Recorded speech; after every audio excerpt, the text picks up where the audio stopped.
Hello everyone, welcome to my channel Tina's Blog. আজি মই ঘৰত পপকৰ্ন চিকেন বনাব ওলাইছো আৰু মই ভাবিলো যে মই আপোনালোকৰ লগত ৰেচিপিটো শেয়াৰ কৰো এবাৰ। আৰম্ভণিতে আমাক চিকেন লাগিব, তো মই ইয়াত লৈছো half kilo boneless chicken cubes, এয়া হল ৰেড চিলি সস, আৰু মই ইয়াতে লৈছো এটা সৰু গোল নেমুৰ ৰস। আপোনালোকে যদি পাৰে ভিনেগাৰ ইউজ কৰিব পাৰে।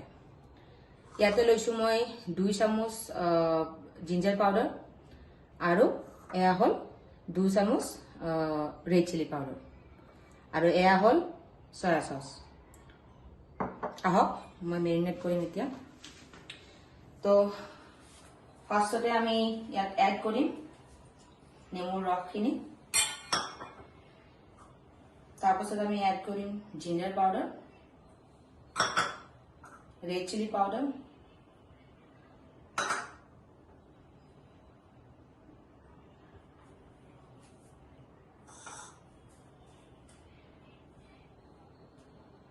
sauce,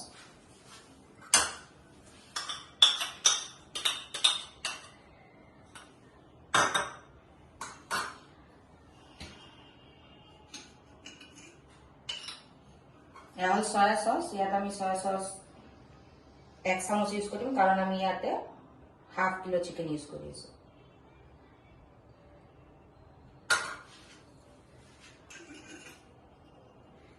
তো এতিয়া মই মেৰিনেট কৰিম।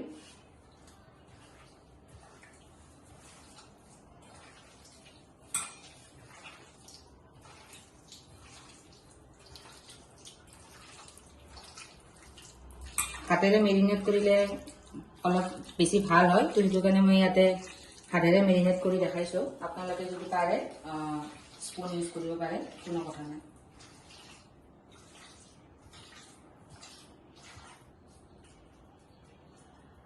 তো আমাৰ মেৰিনেট হৈ গ'ল আৰু এই মেৰিনেশ্যনখিনি আমি এতিয়া 6 আৱাৰ্ছৰ কাৰণে ফ্ৰিজত ৰেফ্ৰিজাৰেট কৰিম।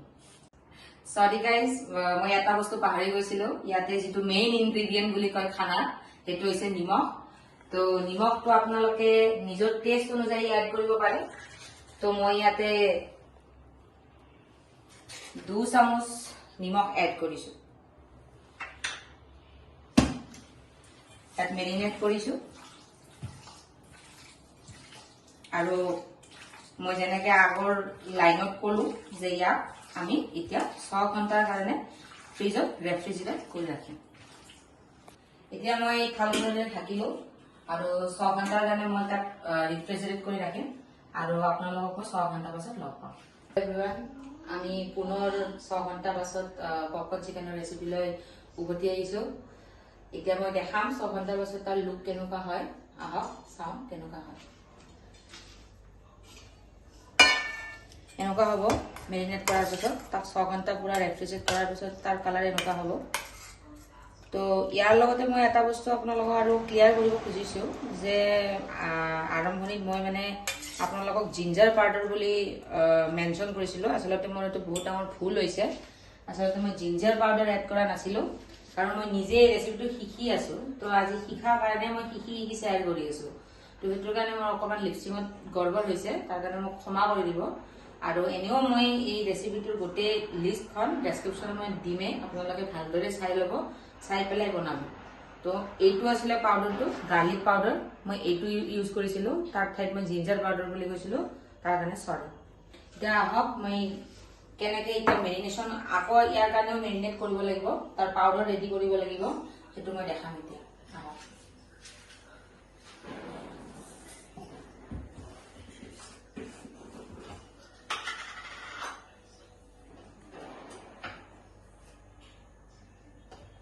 পাউডাৰ ৰেডি কৰাৰ কাৰণে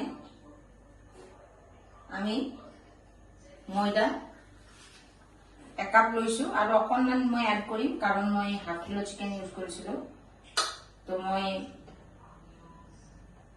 1.5 কাপ ময়দা ইউজ কৰিছো।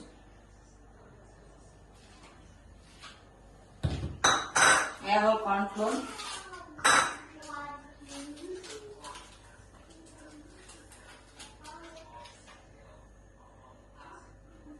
কৰ্ণফ্লোৰ লৈছো 70 গ্ৰাম মান, 50 গ্ৰামতকৈ অকণমান বেছি। তো মই এড কৰিছোঁ ইয়াতে বাৰু। এতিয়া গাৰ্লিক পাউডাৰ, আকৌ গাৰ্লিক পাউডাৰ লাগিব আমাক। এইবাৰ মই ভুল নকৰোঁ। মই তো গাৰ্লিক পাউডাৰ 1 চামুচ আৰু আধা।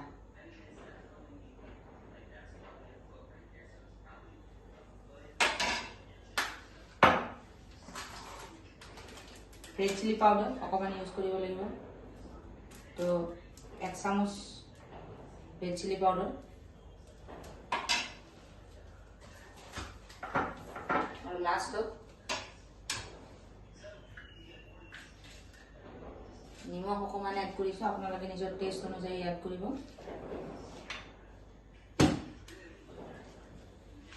এতিয়া এইখিনি আমি ভালদৰে মিক্স কৰিম।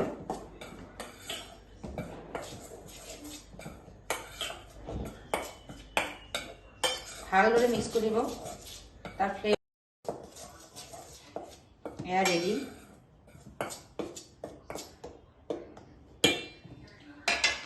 তাৰপাছত ইয়াত আমি দুটা বস্তু আকৌ এড কৰিব লাগিব। এটা হৈছে যদি আপুনি ½ কিলো চিকেন কিউব লয় তেতিয়াহ'লে 2টা কণী ইউজ কৰিব, আৰু যদি 250 লয় তেতিয়াহ'লে এটা। তো আমি 2টা কণী ইউজ কৰিছোঁ কাৰণ আমি ½ কিলো লৈছিলোঁ। আৰু তাত অকণমান গাখীৰো এড কৰিব লাগিব। 1 টিস্পুন এড কৰিলেও হ'ব। মই ইয়াতে এড কৰিছোঁ, আপোনালোকে এড কৰি ল'ব।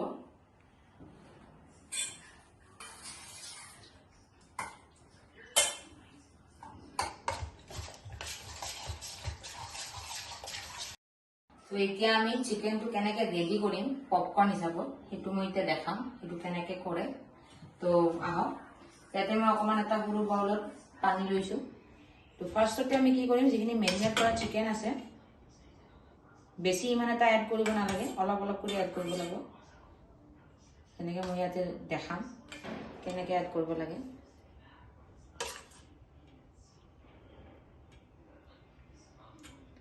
এনেকৈ 2 পিচমান আমি এড কৰি ল'ম ফাৰ্ষ্টতে।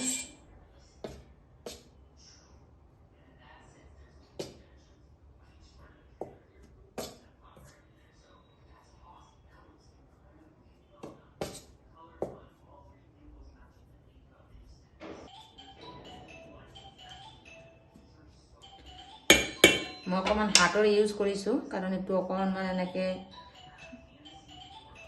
মিক্স কৰিব লাগিব। এইটো আমি মিক্স কৰিলোঁ, কৰি পেলাই মই ইয়াতে পানী দিম অকণমান সময়।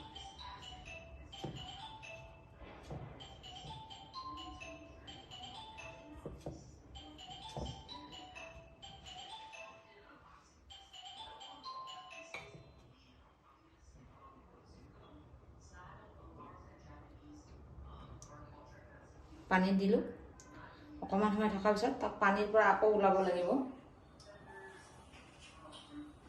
তো পানীৰ পৰা এনেকৈ ওলাম আৰু সি অকণমান ভিজি যাব। ভিজাৰ পিছত তাক আকৌ ইয়াতে এড কৰিব।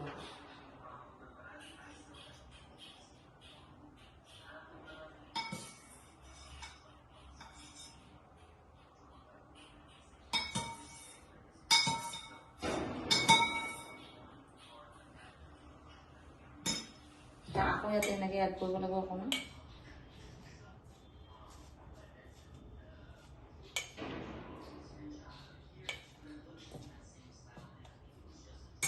এনেকুৱা ড্ৰাই হৈ যাব।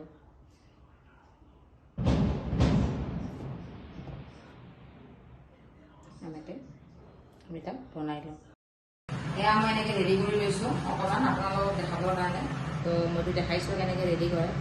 তো এয়া কেৰাহীত তেল দিছোঁ মই। এইটো ফ্ৰাই চিষ্টেমত দেখাইছোঁ কাৰণ যিহেতুকে পপকৰ্ণ চিকেন নহয় তো ফ্ৰাইয়ে কৰিব লাগিব। কিন্তু এইটো এয়াৰ ফ্ৰায়াৰতো বনাব পাৰি। আৰু যদি এই ভিডিঅ'টো চাই কৰবাত ভাল লাগে তো তেখেতসকলে মোক কমেণ্টত ক'ব, যদি এয়াৰ ফ্ৰায়াৰৰ ৰেচিপিও লাগে কেনেকৈ বনাব পাৰি এয়াৰ ফ্ৰায়াৰত, তো মই সেইটো ৰেচিপিও দেখাই দিম। আজি মই জাষ্ট ফ্ৰাই কৰি দেখাম। আহক মই ফ্ৰাই কৰোঁ।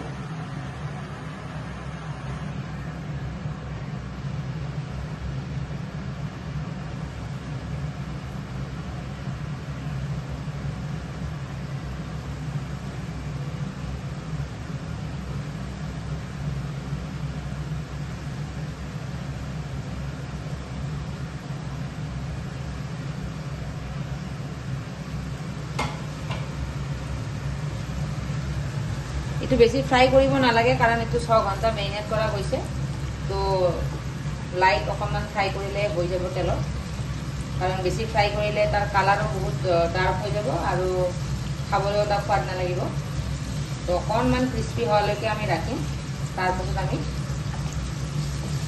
সাৰ্ভ কৰব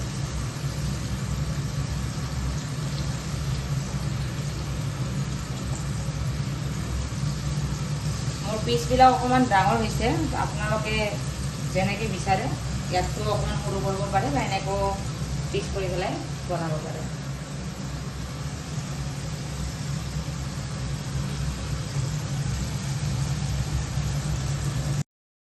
এতিয়া চাম কালাৰ কেনেকুৱা হৈছে ফ্ৰাই হৈছে নে নাই তো ফ্ৰাই হৈ গৈছে এই চাওক এনেকুৱা লাইট ব্ৰাউন কালাৰে লাগে বহুত বেছি ডাৰ্ক ব্ৰাউন নকৰিব মই বাৰে কৈ আছোঁ তো মই আপোনালোকক দেখাম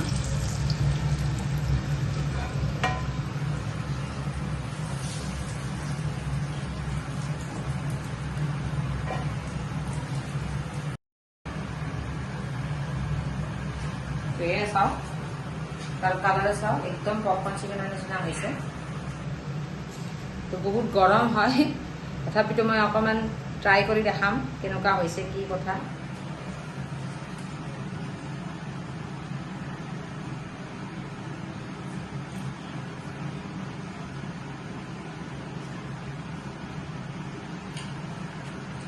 সঁচাই ক'বলৈ গ'লে এইটোতো মই ক'ব পাৰো যে মানে ঘৰত বনাই হিচাপে হোমমেড ষ্টাইলৰ যিটো পপকৰ্ন চিকেন বহুতে বেছি ভাল হৈছে আৰু মই ক'লে নহ'ব ফাৰ্ষ্টতে আপোনালোকে নিজে ট্ৰাই কৰক এই ৰেচিপিটো ট্ৰাই কৰি পেলাই আপোনালোকে মোক কমেণ্টত ক'ব যে কেনেকুৱা লাগিছে ভাল হৈছে নাই হোৱা কিন্তু মই ভাল পাইছোঁ মই ফাৰ্ষ্ট টাইম ট্ৰাই কৰিছোঁ মই ফাৰ্ষ্ট টাইমে ট্ৰাই কৰিছোঁ এইটো মই ছেকেণ্ড টাইম আকৌ মই আৰু ট্ৰাই কৰিম ফাৰ্ষ্ট টাইম ট্ৰাই কৰা হিচাপে বহুত ভাল হৈছে আৰু তাৰ লগতে মই আৰু এটা বস্তু এড কৰি যে মই ইউটিউব চেনেলত নতুন হয় তো গতিকে মোৰ ভুল হৈ যাব পাৰে তো আপোনালোকে সেই ভুলটো শুধৰাৰ কাৰণে বা মোক সেই ছাপোৰ্ট কৰাৰ কাৰণে প্লিজ মোক কমেণ্টত আপোনালোকে টিপছবিলাক দিব কেনেকৈ কি কৰিলে মোৰ ইম্প্ৰুভ হ'ব ভিডিঅ' তো মই সেইখিনি আপোনালোকৰ পৰা বিচাৰিছোঁ তো যদি মোৰ ভিডিঅ'টো ভাল লাগে আপোনালোকে প্লিজ লাইক কৰিব শ্বেয়াৰ কৰিব কমেণ্ট কৰিব আৰু প্লিজ প্লিজ প্লিজ ছাবস্ক্ৰাইব কৰিবলৈ নাপাহৰিব থেংক ইউ